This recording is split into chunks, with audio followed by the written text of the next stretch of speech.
Ciao a tutti!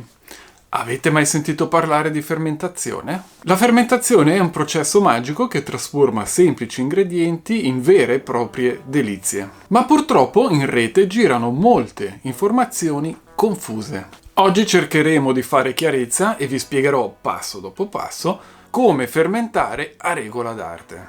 In poche parole, la fermentazione è un processo naturale, in cui gli organismi, come lieviti e batteri, trasformano sostanze come gli zuccheri in altre sostanze come l'alcol e l'acido lattico. E tutto questo avviene senza il bisogno di ossigeno. Attenzione però, se vi è presenza di ossigeno, non è più una fermentazione, ma bensì un'ossidazione. Un esempio di ossidazione sono i batteri acetici presenti nell'aria che trasformano l'alcol del vino in aceto. Senza addentrarci troppo nel processo di produzione dell'aceto, è fondamentale sottolineare che la base di partenza per ottenere un aceto di qualità è una sostanza alcolica. Tutte le fermentazioni acetiche che non partono da una base alcolica ci daranno un prodotto finale di scarsa qualità. Vi lascio un video dove vi mostro come ottenere un vino ai peperoncini per poi ottenere un aceto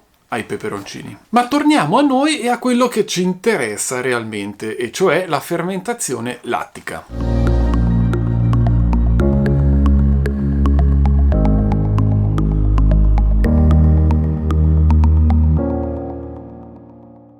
La fermentazione lattica, come ci suggerisce il nome, è un processo biochimico indotto da batteri lattici che producono principalmente acido lattico. Tuttavia, durante questa fermentazione si formano altri composti organici, conferendo ai vegetali fermentati un sapore caratteristico e complesso. Nella prima fase, che ha inizio appena si aggiunge il sale alle verdure e dura circa un paio di giorni, l'ossigeno presente nel contenitore viene velocemente consumato dai batteri presenti sulle verdure, creando un ambiente anaerobico ideale per lo sviluppo dei lattobacilli. È fondamentale che il contenitore sia ermetico per evitare l'ingresso di aria e l'avvio di una fermentazione acetica che rovinerebbe tutto. Nella seconda fase, che dura dai 4 ai 6 giorni circa, altri microorganismi entrano in azione, abbassando rapidamente il pH del prodotto. E infine, nella terza ed ultima fase, che può durare dalle 3 alle 8 settimane, la fermentazione rallenta e altri microorganismi possono proliferare, contribuendo a un'ulteriore acidificazione e all'arricchimento del profilo aromatico. Detta in parole povere,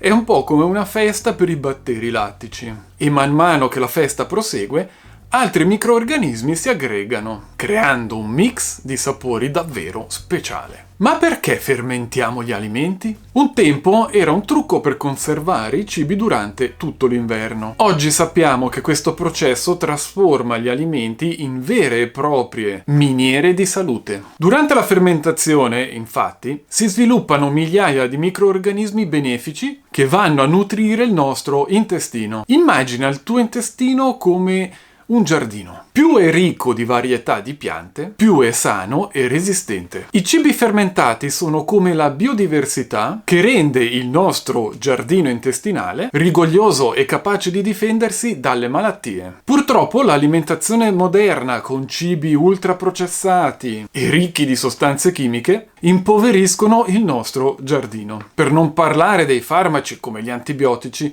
che distruggono questa biodiversità intestinale. Per questo gli alimenti fermentati sono così importanti. Ci aiutano a ristabilire un equilibrio fondamentale per il nostro benessere. Ma perché fermentare gli alimenti e perdere tempo quando possiamo ricorrere agli integratori probiotici?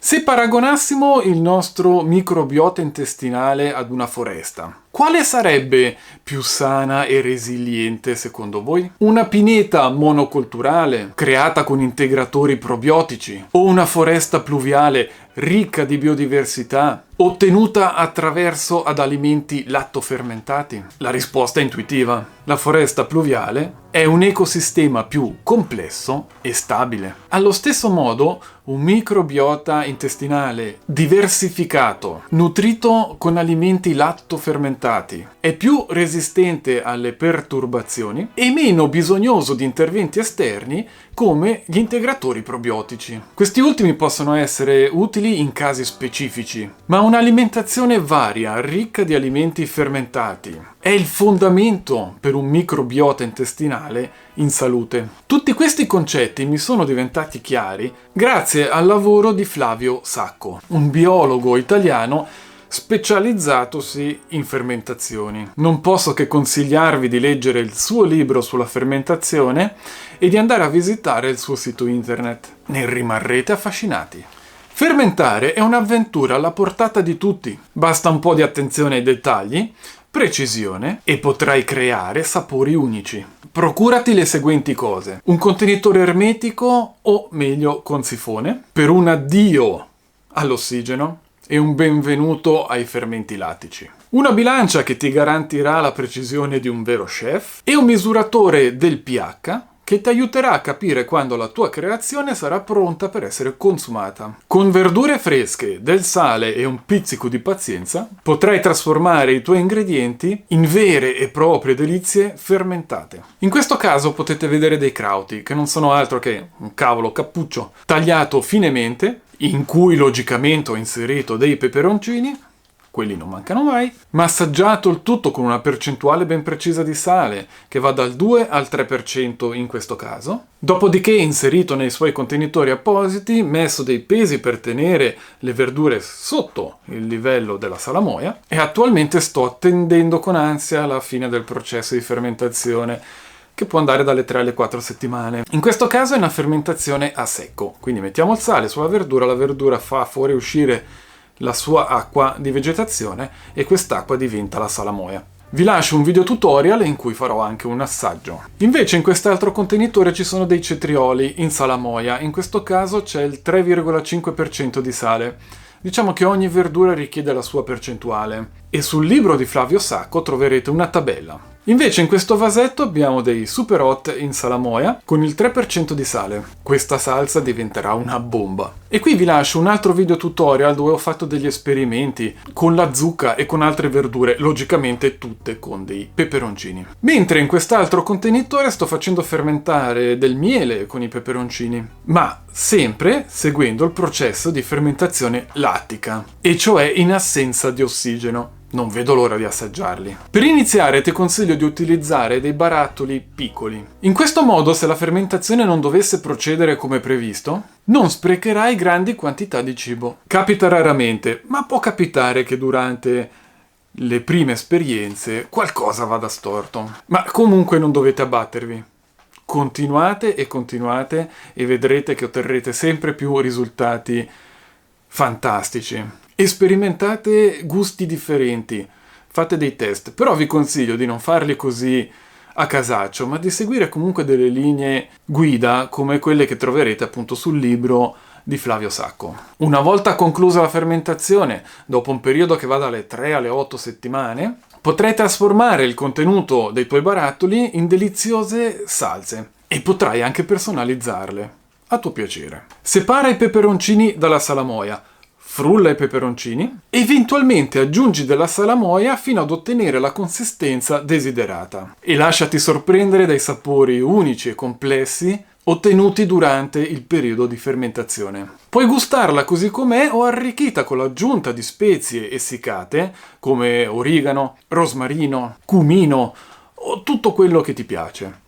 Sperimenta. Ricordati che una volta pronte le salse fermentate vanno conservate in frigorifero. Soltanto in questo modo si potranno conservare per svariati mesi. Il frigorifero è il miglior modo per mantenere la vitalità delle verdure fermentate. Nuovamente vi consiglio di acquistare il libro di Flavio Sacco e di visitare il suo sito internet dove troverete gratuitamente molte informazioni e diverse ricette interessanti. Bene.